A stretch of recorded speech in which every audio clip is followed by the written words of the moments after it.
Yan, tatry ko po ito. Bigay ng aking kapatid. Kung anong lasa. At kung paano din siya gawin.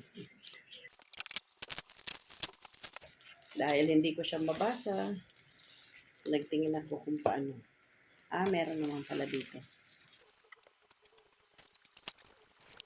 Ito po ang laman. May tinidor. Baka ito po yung rice. Lagay na po natin itong para maluto. Self-heating.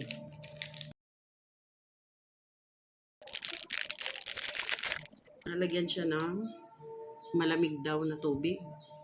Hindi na alisin dyan, oh. Bago pa po makakain, duling na po.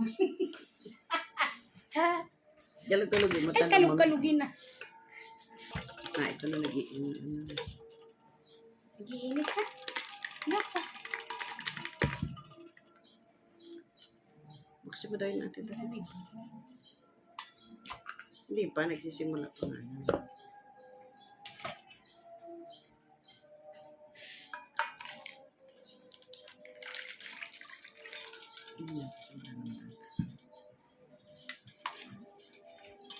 Ay, sobra na. Dati, sobra. Hindi pwede dyan, balik mo dyan. Sumobra pala. Lagay na po natin ang rice. Ang nainit pala yung nilagay mo yung ano. Makigaw. Lagay natin ang watts, ha? Ay, ate, hindi ko kaya. Hindi ko lang po sure ano ito. Ate, ito rin daw, lagyan mo ng gayong giting. Dali, ate, ito na. Ay, ang galing naman.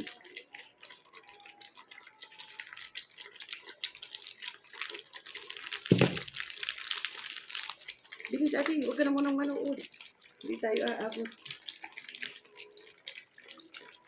Kutsara, ate.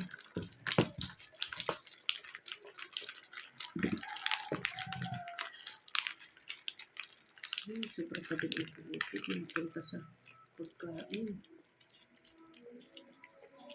Huwag naman. At hindi makakain. Ang ganding ano, pamangha. Malamig na tubig ang nagpapahal.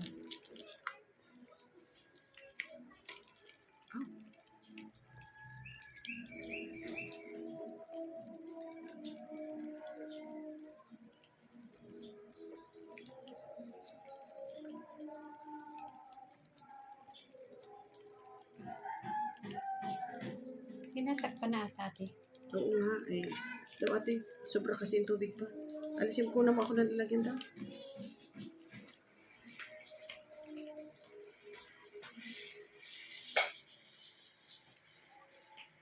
Sayang. Nakaano ba yan? Nalagyan ng ano. Hindi na siguro matuloy.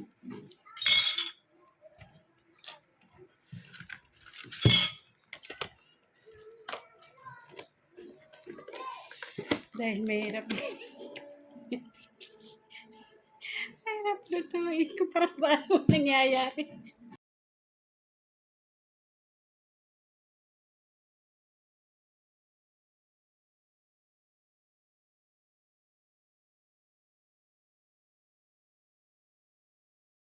Tansyahin ng tubig ay. Galing ano.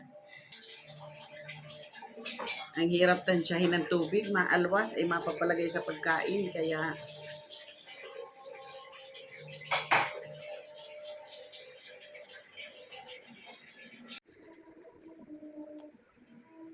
tignan po natin kung naluto na.